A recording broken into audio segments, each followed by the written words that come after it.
Very good afternoon and welcome. आप देख रहे हैं आज का बाजार जागरण बिजनेस के डिजिटल प्लेटफॉर्म पे। अगर हम बाजारों की बात करें तो थोड़ी बहुत मुनाफा वसूली ऊपर के लेवल से देखने को मिल रही है। कल एक काफ़ी अच्छी रिकवरी भी हमको बाजार में देखने को मिली थी इकोनॉमिक सर्वे के बाद, जहां पे ये दर्शाया गया कि हमारी इकोनॉमी जो है वो करीबन 6.8 to 7.2% की ग्रोथ दिखा सकती है FY27 के लिए, और FY26 जो करंट फाइनेंशियल ईयर है यहाँ पे भी ग्रोथ जो है वो अच्छी रहने की उम्मीद है। और साथ में ही जियोपॉलिटिकल सिचुएशन को लेके कुछ जो अनाउंसमेंट्स हुई है उसका भी जो है असर वो दर्शाया गया, और ओवरऑल इकोनॉमिक सर्वे से पॉजिटिविटी ही देखने को मिल रही है as far as the domestic story is concern. तो कल एक अच्छा रुझान था।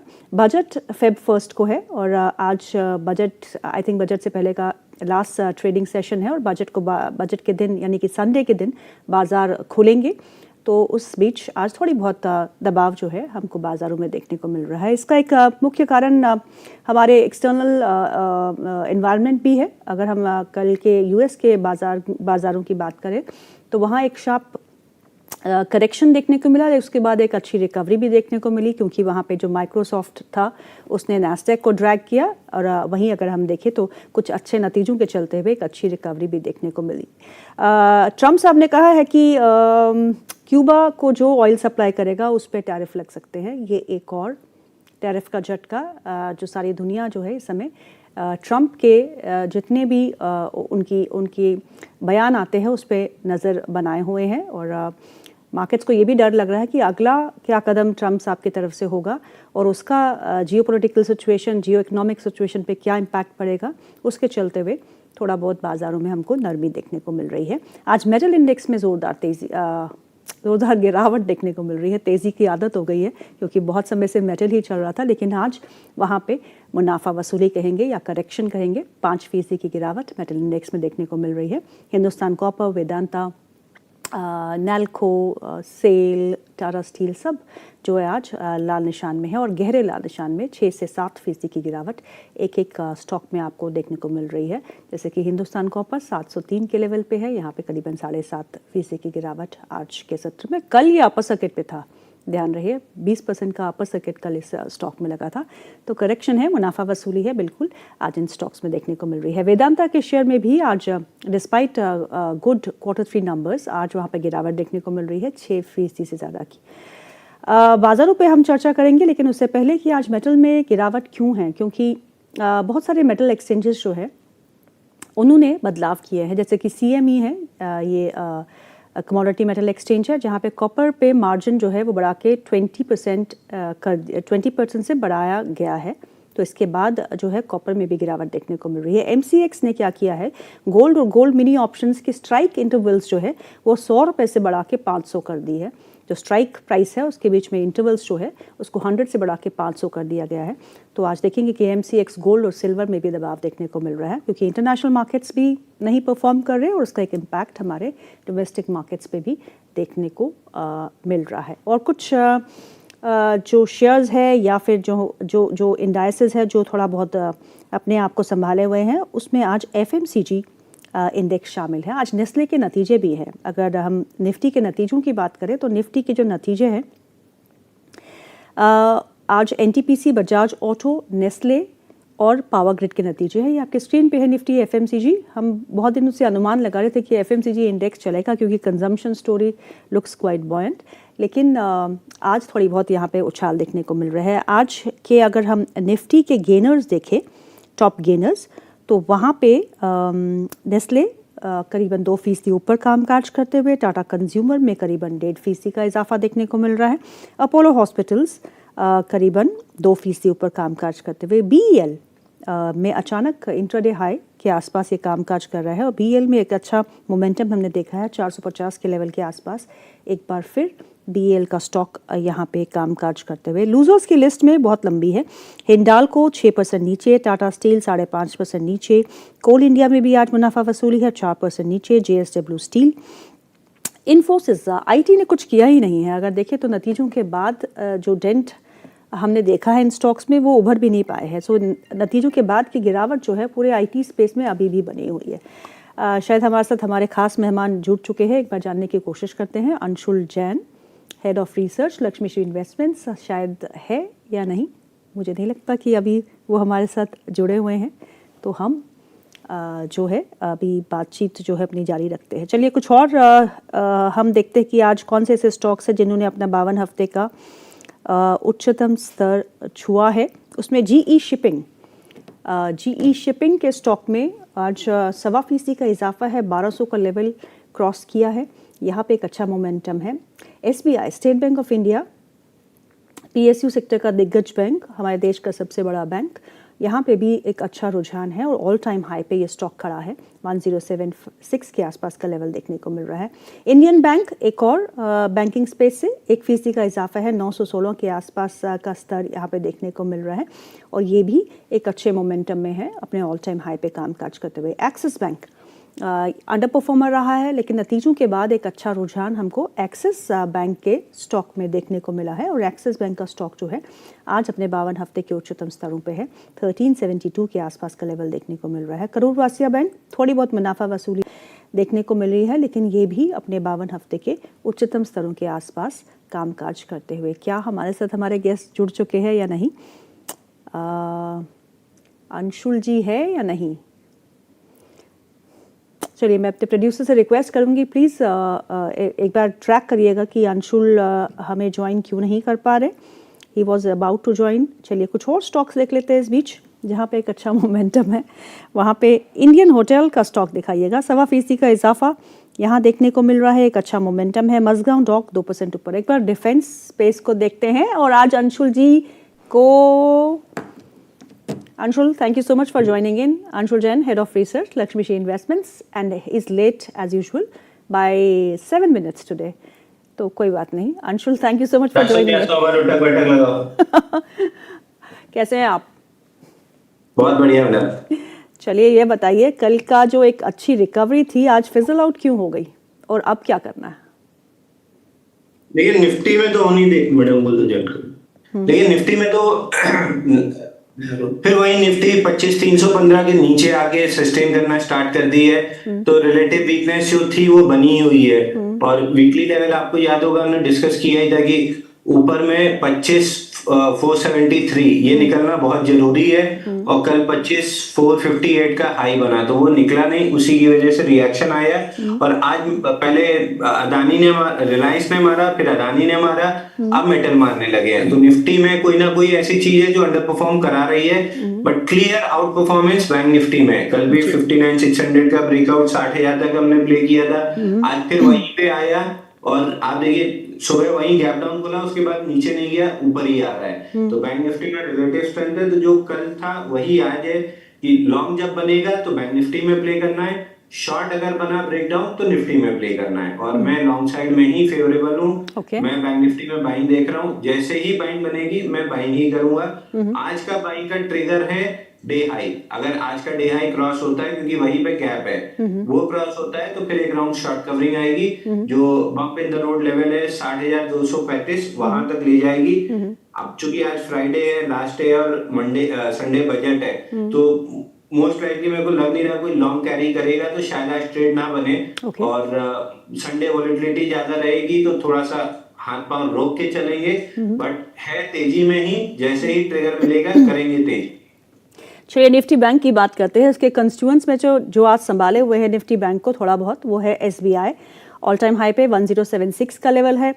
Axis bank private banking space से 1372 के आसपास का लेवल है, यहाँ भी हरा निशान देखने को मिल रहा है। आईडीएफसी फर्स्ट बैंक 84 के आसपास आ चुका है, करीबन आधा फीसदी की मजबूती है यहाँ पे। तीनों ही बैंकिंग स्पेसेस में इस तीनों ही स्टॉक्स में कोई पसंद है आपको? SBI, axis, IDFC first?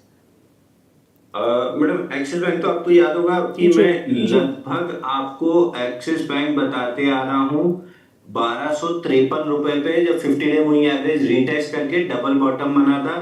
पहली बार हमने डिस्कस किया था 14 जनवरी को, दूसरी बार 23 जनवरी को। इसके बीच में जहां भी हमने शो किया होगा वहां डिस्कशन हुआ था कि ये ऑल टाइम हाई जा रहा है 1338, उसको पार करके चल रहा है। तो जो अगला इन्वेस्टर वाला टारगेट है 1550, वो अभी भी खुला हुआ है। ट्रेडर वाला कंप्लीट हुआ है, तो यहाँ पे एक बार ट्रेडर प्रॉफिट बुकिंग करके वापस से टाइटनेस का वेट कर सकते हैं, एंट्री मिलेगी। और अगर प्रॉफिट बुक कर रहा है ट्रेडर तो वापस से सुबह से बताते आ रहा हूँ कि इंडसइंड बैंक में घुस जाना चाहिए 894 रुपए से, लगभग अभी 901 902 रुपए बन गया है, तो इंडसइंड बैंक में घुस जाना चाहिए। एसबीआई सेकुलर बुल रन में 1050 का टारगेट था, उसको एक्सीड कर रहा है, धीरे धीरे ऊपर ही चलेगा।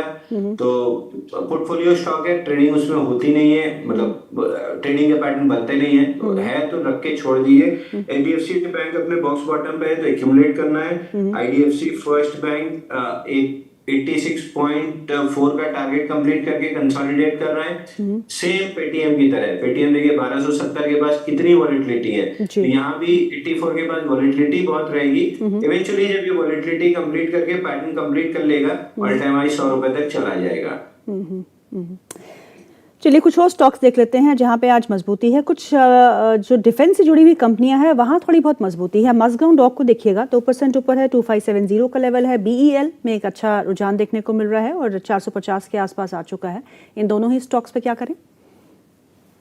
मैं स्टॉक में तो 2775 तक की रैली मिलती है तो निकलने की कोशिश कीजिए। और वापस फिर बोल रहा हूँ, I could be wrong, but मेरी रॉन्ग होने की प्रोबेबिलिटी 10% है, सही होने की प्रोबेबिलिटी 90% है। रेलवे, डिफेंस, पीएसयू बजट के बाद तेज सेलिंग आ सकती है। इंटरिम बजट में यही हुआ था, लास्ट बजट में यही हुआ था, इस बजट में भी मैं यही एक्सपेक्ट कर रहा हूँ। I could be wrong by 10%, but 90% chance यही है कि इनमें अच्छी खासी पिटाई होगी। तो बजट के आसपास, पिंच के आसपास या डे एंड तक निकलने की कोशिश कीजिए। अपसाइड बहुत लिमिटेड है, डाउनसाइड बहुत ज्यादा है। इकलौता बीईएल है जहां रिलेटिव स्ट्रेंथ है, वो भी रिजल्ट की वजह से 72 मिलियन वॉल्यूम से चला है। इस पे 417 के स्टॉप लॉस से आपको जो भी लॉन्ग एडवेंचर करना है कर लीजिए। बाकी किसी भी स्टॉक में लॉन्ग एडवेंचर नहीं बन रहा है, रैलीज पे बेचना ही चाहिए। ओके, मेटल स्पेस में जोरदार मुनाफा वसूली करेक्शन अब इस समय देखने को मिल रही है। हिंदुस्तान कॉपर 8% से ज्यादा की गिरावट, NALCO more than 8%, Hindustan zinc 6.5%, Vedanta 6.5 नहीं 8.5%, हिंदुस्तान जिंक, वेदांता 7.5%। ये deep correction, I remember Anshul, मैं आपसे जब भी मेटल स्पेस के बारे में पूछती थी और नैल्को के बारे में खासतौर पे पूछती थी तो आप बोलते थे बाइंग क्लाइमेक्स के बहुत करीब है। अब ये इन सभी स्टॉक्स पे बाइंग क्लाइमेक्स बन चुका है। देखिए ऑलमोस्ट लार्ज कैप स्टॉक्स हैं, हिंदुस्तान जिंक और कॉपर नहीं, लेकिन वेदांता और National Aluminium to some extent 72,000 crore है, मिड टू लार्ज कैप कह सकते हैं। But yes, at least not buying climax, क्योंकि बाइंग क्लाइमेक्स तो थोड़ा नीचे जब सपोर्ट टूटते हैं तब कंफर्म होता है। बट हाँ, सुपर एक्सटेंडेड है, प्रॉफिट बुक करके क्लियरली एग्जिट कर लीजिए। इसका ये मतलब नहीं है कि मेटल में रैली खत्म हो गई है। मेटल में शॉर्ट टर्म की रैली खत्म हुई है, ना कि लॉन्ग टर्म की रैली। आपको याद होगा मेटल इंडेक्स में 10,000 का ब्रेकआउट था, रीटेस्ट किया उसको, रीटेस्ट करके 12,500 का हाई बनाया। 6-8 महीने यहाँ पे पुल बैक, करेक्शन, कंसोलिडेशन ये सब बनेगा। इसमें वीक काउंटर्स पिट जाएंगे, स्ट्रॉन्ग काउंटर्स होल्ड करेंगे।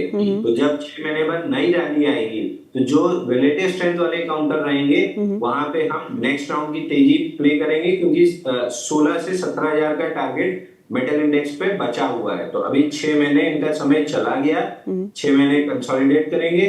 जिनमें रिलेटिव स्ट्रेंथ रह जाएगी नेक्स्ट 17,000 तक की रैली में, वो फिर आपको 70, 80, 90% के रिटर्न देंगे। अभी इस गिरावट में बेस्ट प्लेस्ड स्टॉक कौन सा है किसी को खरीदना हो तो? मेटल में जी, तुरंत बेच के निकल जाना चाहिए सब। ओके, मैं तो टाटा स्टील तक बेचने की सलाह दे दिया हूँ। Is it? हाँ, गेहूं के साथ घुन भी पिस जाती है, क्यों उसको होल्ड करना? मिल रहा है, बेच के आपको मौका मिल रहा है ना। एचडीएफसी बैंक या इंडसइंड बैंक लेके छोड़ दो, 6 महीने में यहाँ पैसा कमाएंगे। मान लीजिए नहीं भी टाटा स्टील गिरा तो 19-20 यही रेट में मिलेगा, या थोड़ा सस्ता या महंगा मिलेगा, बट प्रोबेबिलिटी अगले 6 महीने पैसा बनने की नहीं है मेटल में। निकल के बैंकिंग में शिफ्ट हो जाओ, जो भी बनना है बन जाएगा, फिर वापस इसमें आ जाएंगे। देखिए, सेक्टर रोटेशन, चर्निंग, ये चीज अगर आप नहीं करते हैं तो फिर पैसा बनाना बहुत मुश्किल है। आप टॉप पे जाके फंसे ही रह जाएंगे, पेपर प्रॉफिट ही रह जाएगी, उसको आप निकाल कभी नहीं पाएंगे।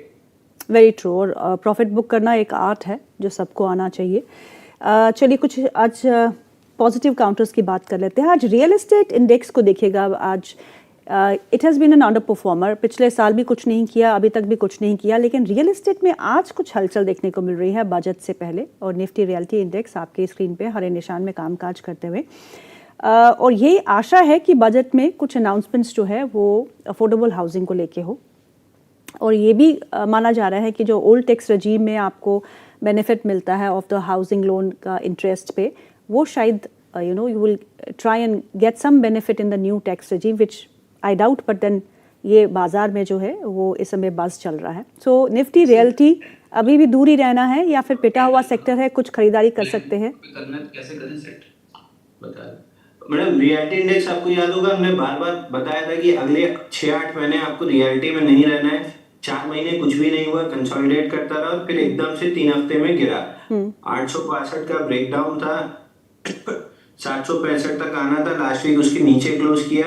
करंट वीक में केवल बाउंस बैक है जो 800-810 तक खिंच सकता है, बट अभी भी 698 का टारगेट खुला हुआ है रियल्टी इंडेक्स में। तो अगले 6 महीने भी मैं रियल्टी इंडेक्स से मीलों दूर रहूंगा जब तक ये 698 का अपना टारगेट कंप्लीट नहीं कर लेता है। So I am not interested in reality, I am not interested in pharma. यहाँ भी टारगेट जरूर कंप्लीट हुआ है फील्ड ब्रेकआउट के बाद लॉन्ग लिक्विडेशन का। 21,365 का था, 21,396 का लो बन चुका है। तो मेरा फार्मा और रियलिटी में तो इंटरेस्ट ही नहीं है, क्योंकि ये डाउन ट्रेंडिंग है। तीसरा एफएमसीजी भी कंप्लीट डाउन ट्रेंडिंग है। एफएमसीजी का भी टारगेट हो गया, 50,199 का टारगेट था, 50,076 का लो बन गया है। तो इनमें बाउंस बैक बन सकता है, बट बाउंस बैक में मेरा लॉन्ग में इंटरेस्ट नहीं है। ऑटो में पुल बैक के बाद मेरा इंटरेस्ट होगा, आईटी में यहाँ मेरा बहुत इंटरेस्ट है, बैंकिंग में मेरा बहुत इंटरेस्ट है, मेटल में अब प्रॉफिट बुकिंग आ रही है, 4-6 महीने बाद यहाँ पे मेरा इंटरेस्ट दोबारा लौटेगा। सो निफ्टी के जो कुछ निफ्टी रियल्टी के कुछ स्टॉक्स जो है जो काफ़ी अच्छा प्रदर्शन कर रहे हैं, उसमें सिग्नेचर ग्लोबल यहाँ 7.5% ऊपर है, अनंतराज 2.5% ऊपर है, शोभा में भी एक अच्छा रुझान देखने को मिल रहा है, प्रेस्टीज और ब्रिगेड, गोदरेज प्रॉपर्टीज सब हरे निशान में इस समय कामकाज करते हुए। इट्स जस्ट दैट बजट से पहले कुछ हलचल जो है वो इस सेक्टर में देखने को मिल रही है। कुछ स्टॉक्स और कुछ एक अच्छे रुझान वाले स्टॉक्स आज निफ्टी में है, वो है एफएमसीजी स्पेस से। आज नेस्ले के नतीजे भी आने वाले हैं। नेस्ले को देखते हुए आपको क्या लगता है अंशुल, खरीद लेना चाहिए फॉर शॉर्ट टर्म?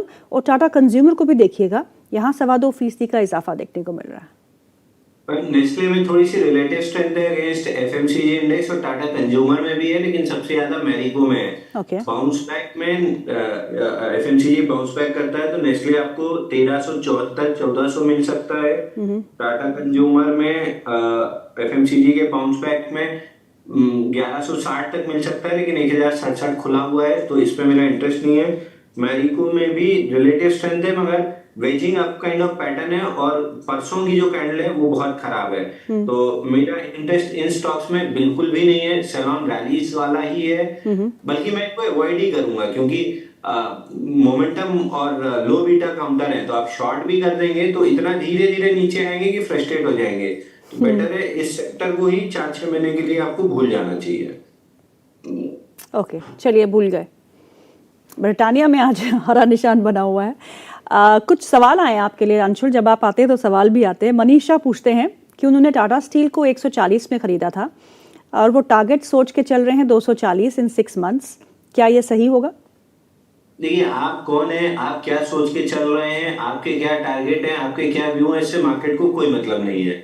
मार्केट आपको आज बता रहा है कि मेटल टॉप हो रहे हैं, या तो टॉप पे बेच दीजिए या ट्रेलिंग स्टॉप लॉस से सेट होने का वेट कीजिए।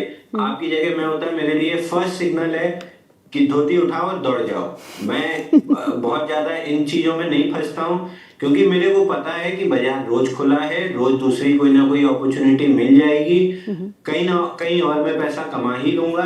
स्टॉप लॉस कटना है तो नई चीज लूंगा, उसमें कट जाएगा, इसमें कट जाएगा। तो मेरे लिए रोटेशन इज मोर इम्पोर्टेंट, पैसे का rotation is more important, stocks का रोटेशन इज मोर इम्पोर्टेंट। जब मेटल में बॉटम, बिल्कुल बॉटम पे था रीटेस्ट, हर कोई डेली चार्ट देख के डाउन ट्रेंड बता रहा था, तब मैं आपको बता रहा था कि आप डेली मत देखिए, मंथली और वीकली देखिए। ये डाउन ट्रेंड मंथली और वीकली के मेजर सपोर्ट को रीटेस्ट करने हैं। बहुत बड़ी रैली आएगी। 7-8 महीने, नवंबर से लेके जनवरी, 2 महीने में इतनी बड़ी रैली डेवलप हो गई है। अब आपको समय बता रहा है कि यहाँ से निकल जाइए, अब उसमें बैंकिंग में जाइए। तो अति उत्साह में आप रेलवे डिफेंस पीएसयू में इंटरिम बजट में फंसे, तो अब अति उत्साह में यहाँ क्यों फंसना है? क्लियरली बोल रहा हूँ, सिल्वर से निकल जाइए, गोल्ड से निकल जाइए, मेटल स्टॉक से निकल जाइए, इनका काम खत्म हो गया। अगर तेजी बननी भी है तो 6 महीने कंसोलिडेशन के बाद ही बनेगी, उससे पहले नहीं बनेगी। ओके, अगला सवाल भी टाटा स्टील पे ही है। 175 में एंट्री की हुई है, कहते हैं मुनाफा वसूल लूं sir. Anshul sir please recommend कर दीजिए, मुनाफा वसूलना है, राइट? तुरंत मेटल स्टॉक से बाहर हो जाइए। ओके, मैडम, अगला जब आखिरी आपके शो का 5-10 मिनट बचा हो ना, 5-7 मिनट, तब आप बताइएगा, मैं अपनी स्क्रीन शेयर करके आपको गोल्ड बताऊंगा, सिल्वर बताऊंगा, मेटल बताऊंगा, 2-3 चीजें और बताऊंगा। क्यों मैं बार बार बोल रहा हूँ कि बेच के निकल जाओ, ट्रेलिंग स्टॉप लॉस, फलाना ढिकाना, ये सब कॉन्सेप्ट में नहीं फंसना है।